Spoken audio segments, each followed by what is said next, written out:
It's your host, Hollie, and it's time for a little teaser talk.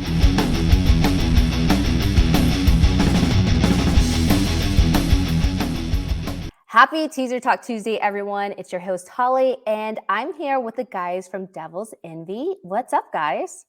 What's up? What's up? So I know you guys are tuning in live from Vegas.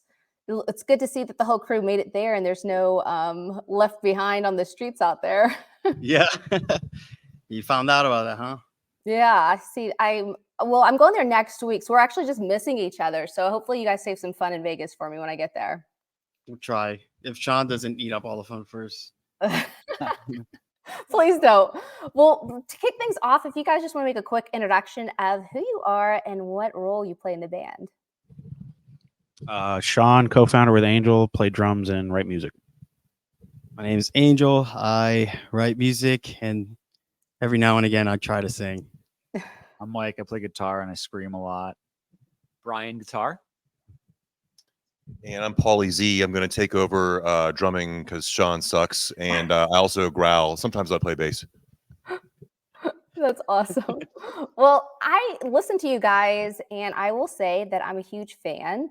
So I just want to jump into your music and let's chat. Sound good? Yeah. Right. Perfect. So your debut release, Look at Me Now, it spent nearly 8 weeks on indie radio charts. How did it feel seeing you guys have music getting that much traction and getting that airplay on independent US active rock stations? It was kind of surreal because we didn't think that, when we were sitting down on our computers, Sean and I, we had these songs written. It's like, okay, now who do we hit up? We were like hitting up any mom and pop record label we could think of, or like record stores and indie radio stations online. And a few of them were like, no, this is not what we're looking for. And then a couple of them wouldn't tell us anything and they would spin our music. And we'd go and we'd check it out. I'm like, okay, this is cool. And then we'd be like winning up all these like countdowns and votes. And I had no idea till I dug deep. And it was Radio X Rocks, I believe it was. And what was like 2 months later, they're like, oh, it's been 8 weeks on top 10. And we were just like, that was so weird because it was just such a like run of the mill song. Like, we're just going to sing about something angry. We put it out there and it's like, boom. And so we're like, okay, let's see where this goes. Like, we started putting out more music and it was just, it was like, it didn't feel like we deserve it, at a time where we're like, okay, this is cool. Like a little bit of attention was kind of awesome. And it was, I was mostly thankful for that because the guy that owned Radio X Rocks, and he would reach out and say, hey guys, on a personal basis, like, hope you guys are well, hope, we'd see you guys in our city sometime soon. And that was like back in 2016. Nice. That's awesome. The abridged version of his rambling answer was, it was very cool and surprising, and we love it. Well, it's definitely deserved because, as you guys know, radio doesn't lie. Like, they won't play stuff that people won't listen to, right? Because they're not trying to lose listeners. So kudos to you guys.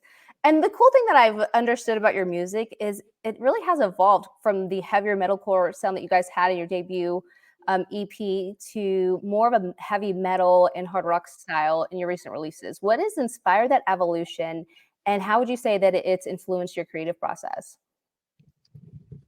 Can you go into the kitchen and get more food? The band started because Angel and I were in another band. It was more like a mainstream rock top 40 band. But Angel and I were always like metalheads growing up, and we were huge Avenged Sevenfold fans. So when we would sit and write music together, it would just come out like that. So when we started it, it was very, very influenced by like Bullet for My Valentine, Avenged Sevenfold. And then just years of, because it was an off and on project. There was 3 years where I was actually a flight attendant. He was tour managing. So we would just come together every once in a while, and years of, I guess I just want to say like influences changing, kind of melded it into the music. And then the three the three dudes bring in their especially the shirtless one. they bring in their own vibe. We're just nonchalant, just doing this interview on. Angel got older and he fell in love. He got a little soft. The music got a little softer. Yeah, But I'm trying to bring that metal back as hard as I can. You're bringing that aggression. I love it. Band car right now, Slaughter to Prevail mostly. Yeah, Slaughter. we be sure. jamming that a lot too. Yeah, you guys did an incredible cover of Billie Eilish's You Could See.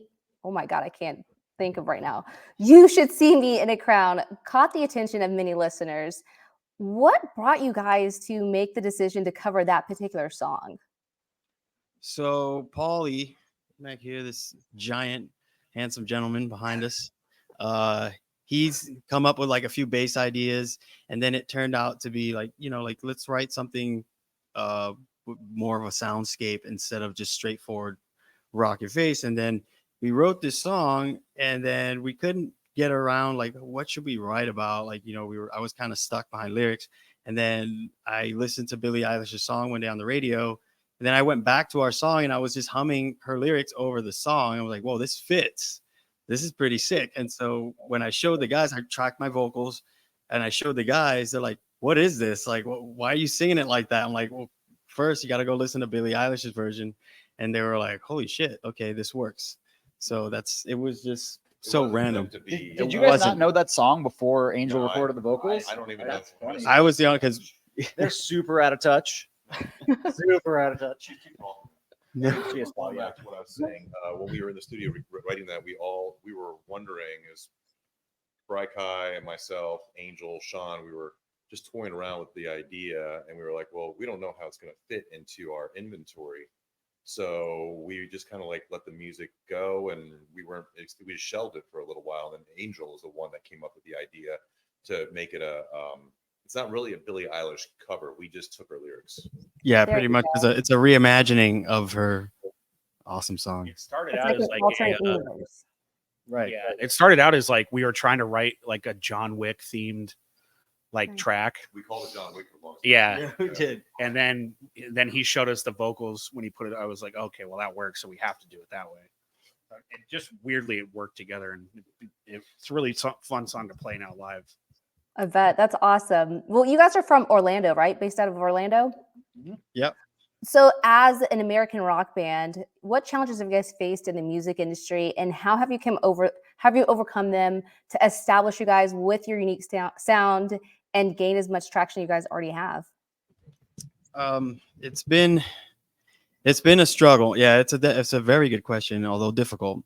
It's been a struggle. However, we kind of been learning to embrace those struggles and be thankful for them, because it just made us kind of reinvent ourselves and not just stick to a genre every season or every year. Every other year we might feel a little heavier than some, and there was a year where we felt a little softer. We were writing like power ballads that we haven't released yet, but that was mostly the approach to it, as far as like, okay, we're going to keep getting a lot of no's instead of yeses. Might as well just write what we want and what we like. And we just took it from there. And then it just flows well now. It's more about the camaraderie and how we mesh well together as musicians and as friends, and what we could develop from that, just keeping it passionate, keeping it grounded, and still having our angry side, as Mikey so put, just like, we still have that edge. We came out with Lone Wolf, and it kind of just woke us up again, to kind of wake us up from that Billie Eilish vibe we were going for with the John Wick style tracks. And we came out with Lone Wolf. It's like we revisit our heavier side. So we're not afraid to go back and forth or even dive into new things. So it's kind of keeps us fresh. That's cool. It seems like you guys have a lot of fun doing it too. I just, from the interactions now, and also Oh, you have no idea. you You need a behind the scenes day. Like you come out and check out our vibe in the studio. It's way crazier. We're all busy and we work a lot. So when we get to get away and spend time together, it's fun. We cut up and kind of like let loose a bit. You guys need to have like a mini series of like the antics that you guys do. I don't know if that would want to be published though for the And, public. I don't know what the rating would be. Maybe behind a paywall. We'll let nipples. Brykai direct it. Yeah, that's right. That's awesome. Well, one thing too I noticed about the band is your artistic imagery that you have for it. It's really, I feel like, a significant aspect of Devil's Envy. What's your approach when creating visual elements that complement your music and embrace the overall experience for your fans? Drugs and alcohol. Perfect. Just like a mixture of it. It's like Angel copious. lets his brain just absorb substances and just imagine. Imagine. If you could just imagine. Seriously though, Angel has some new idea literally like every 10 minutes, and occasionally one of them is amazing, and he just rolls with them. Yeah. So, I mean, he's a really good artist. Like, I can barely draw a stick figure, but me and him are both like pretty big into video games and anime and stuff. So we'll base ideas just off of that, and he'll come out with like brand new artwork like all the time. So we've gone through 3 different logos, and the new one that we have is my favorite. But Yeah. he'll just sketch something down one day and bring it to me, and it just looks super professional. So That's awesome. Well, 2 quick questions before you hand the mic back. Choking me up. He is not this nice to me. Well, I'm just curious. You said you play video games and watch anime. What's your favorite video game to play, and what's your favorite anime? Favorite video game of all time is Metal Gear Solid 2. Nice. And then my favorite anime would probably be, I can't answer that. There's 3 of them. I love Super Pac-Man. Super I'm a big fighting game nerd. I love like Mortal Kombat and Street Fighter. But I don't think Paulie knows what anime is though. That's awesome. Yeah, I'm more of like a Tony Hawk pro skater type of gal. I just hit the buttons and do all the tricks. So I get it. Considered traditional anime, but I was a huge Gundam Wing fan when I was a kid. Oh, That's probably yeah, for sure. That's a good one. Absolutely, yeah. Devil May Cry has been like a big influence for this band, for me anyway, with imagery. You know, you think of the name like Devil's Envy, people automatically think like, oh, they're gonna have like devilish imagery. But that game, like a lot of their imagery had to do with angels, and I was fascinated by like the artwork of them and stuff. So I was like, you know, trying to draw that balance in between for that artistic approach. Yeah, no, you guys. Video game. I'm gonna go with best video game, God of War, and favorite anime, Beavis and Butthead or Metalocalypse. That's awesome. I'll go with favorite video game. Red Dead Redemption 2 was an amazing game.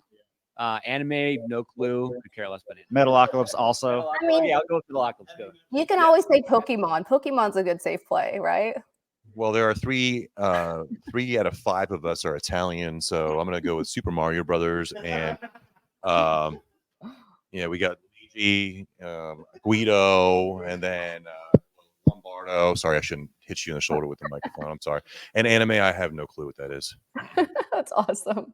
Anime is what you watch after you've taken 5 pizzas to your bedroom alone with a whole bottle of bourbon. Watch my eyelids. That sounds like a fun experience for sure. That's funny. So, anyways, back to the band. Sorry to take us down that rabbit hole. Can you guys share a memorable experience that you've had from a live performance or maybe with fan interactions that has left a lasting impact on you guys as a band? Let Paulie do this because his memory of his first show with us was. Oh yeah, that's right. I totally forgot about that. Yeah, so this was about I don't even know how long I've been part of this band. 6 years, 7 years, something like that.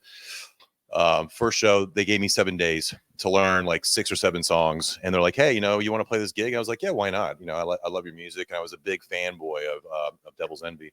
Angel gave me, he and I have been buddies for a lot longer than that. We have mutual friends. I play in different bands with a couple of these guys. Long and short of it, we're on stage. I don't know their stage presence very well. I'm on stage for the first time. We're playing to a sold out show. And I like to roam around, just wander around the stage, occasionally get into it. Well, my wireless on my bass got hooked up with his wireless on his ears. And we both turned around and looked at each other at the same time. And I saw Satan. Devil's Envy? No.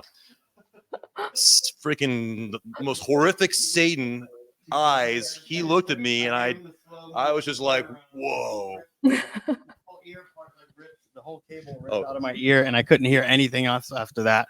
And so that was just song 2 of the set. And Yeah, we had 4 more to go. We've had a lot of other crazy issues. There's not a time we play that there's not something that goes wrong, but it really goes awfully right. It's true. We were opening for Fame on Fire that show. It was a Nice. wild show.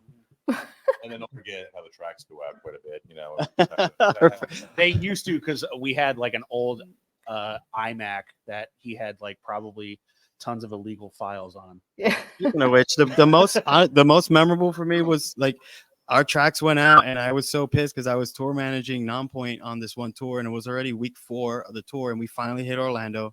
And I'm like, guys, one of the bands dropped off the bill. Can we cover this show? We're coming into town like 3 weeks. So while they were rehearsing back home, I'm on tour. And by the time they get back, they bring the show laptop, and it crashed. And we literally have like 3 minutes before our show started. And I'm like, fuck it. I closed the computer, and we're like, all right, Shawnee, count it off. We're playing this live. He's like, what? I'm like, yeah, we're going, dude. We went on right before Nonpoint closed the show, and it was probably our one of our best shows we've ever played. And everybody said, dude, like, you guys sounded phenomenal about tracks. I'm like, oh shit, well, we should do that more often. And we have. tracks are a lot less in the mix. We practice more than we don't without track sound. Yeah. And our shows don't really have a lot of track sound at all. So that was one for me. That was a good big moment. And by tracks, because apparently every musician and person that critiques music hates the word tracks now. We mean backing ambiance tracks, not recorded instruments playing. That's not what we mean by tracks. Except he doesn't know the drums are in the mix and the front. That's the awesome. sound guy has his real drums muted. That's awesome. So like obviously you guys have been around for quite some time, and even so to where like you have people join in that were already fans of the band before, and so that's awesome to hear. You know, outside of staying true as far as your sound, what other advice would you give to aspiring musicians who are looking to have that same similar experience for people? Just because we live in a life of fast, like instant gratification, and it's so easy to be caught up in like chasing the next thing. How do you guys stay true to yourselves? I mean, what's the question? What advice would we give to musicians looking up to that are up and coming? Yeah, that are up and coming. Man, I think this advice gets given all the time, so it's kind of cliche, but you got to do it because you love it, not because you want to go somewhere with it. Like at this point, a lot of us have other things that we focus on in life also, but this keeps going because I don't know what we would do if we didn't make music. So you just keep going because you love it, regardless of what happens to your tunes. You know what I mean? You just put them out there. Yeah, now I would say try to write music, obviously, that you love personally, but also that it has some sort of a timeless element to it. Because a lot of bands that come out, they get kind of pigeonholed into certain like genres that are very time specific. You know, whether it's like new metal, whether it's like this or that. I mean, there's carbon copies of infinite numbers of bands out there that sound exactly the same. So I think there's something to be said for writing music that A, you love, obviously, right? And B, that's somewhat, try to make it somewhat timeless. You don't want to be stuck in like, oh, we're a metalcore band from 2000, or we're like a new metal band from 95. You know, that doesn't age well all the time. So try to write something that's timeless, that's meaningful to you personally. And I think in the long run, you'll probably be more fulfilled as a musician as a result of that. Yeah, I think that's good advice. Turn off all the band you're listening to and just close your eyes and see what comes out, from your own inspiration versus, all the stuff you love listening to. Something original. That is some solid advice. For sure. So as we said earlier, you guys are in Vegas because you have a show tomorrow, which is September 29th. And other than that, obviously that show tomorrow, what can fans expect from Devil's Envy in terms of new music, upcoming shows, maybe some collaborations that are on the horizon? New music definitely coming. However, there's always like gaps and steps and processes you have to make, like when releasing one song. And it's, as much as it sucks to acknowledge that, you want that to have a type of step-by-step process, and how you build the song, the song is finished, and now you need your visuals to accompany it. So we have been cooking up a lot of stuff last year, and this year especially. We're writing another record, which we haven't released the last record we've written yet. So it's just been birdseed after birdseed, you know, with one single at a time, with as much emphasis and push that we can give it. So hopefully by the end of this year, we'll have one out. And then next year, we'll have a slew of songs coming out throughout, you know, every other month or so. Very cool. What's the best way for fans and listeners tuning in to follow you guys and watch you kind of drop that new music? So you could definitely follow us up on Facebook or directly on our website, devilsnvmusic.com. And there you can find all our other social media pages. Or if you head on to Instagram, where we are most active, we have the most reach and following there, which is at Devil's Envy. Just search us on Instagram and search us up on Spotify, Apple Music, Tidal. You can find any of our tunes there. Awesome. Send Angel a message. Ask him a weird question. He loves answering weird questions. I do. I just went through our message requests on Instagram and holy shit. Wasn't someone asking you for medical advice? Somebody was asking for medical About advice. a rash I was or gonna say, something? About what's a the rash, and I craziest? was like, oh, You know, boy. Angel's a smart guy. You don't realize what you can tap into unless you ask. We call him Dr. Angel. Yeah. Brilliant. Dr. Bendova. What would you say is the craziest message request you've received so far? What was it? Constitution. Dude, it was something way off the wall. Yeah, probably don't say it. Yeah, Yeah, I man. went too far. Not fit for radio. I get it. Well, guys, thank you guys so much for hanging out. I appreciate you taking the time out of your day. I know you guys have a busy time right now in Vegas. Good luck. You guys stay in one piece, and I hope you guys crush it tomorrow at the show. I appreciate you guys being on. Awesome. Thank you, Holly. Thank you. I hope you enjoyed this episode of Teaser Talk. Head over to teasertalk.com to subscribe so you don't miss out on another episode. Until next week, keep rocking.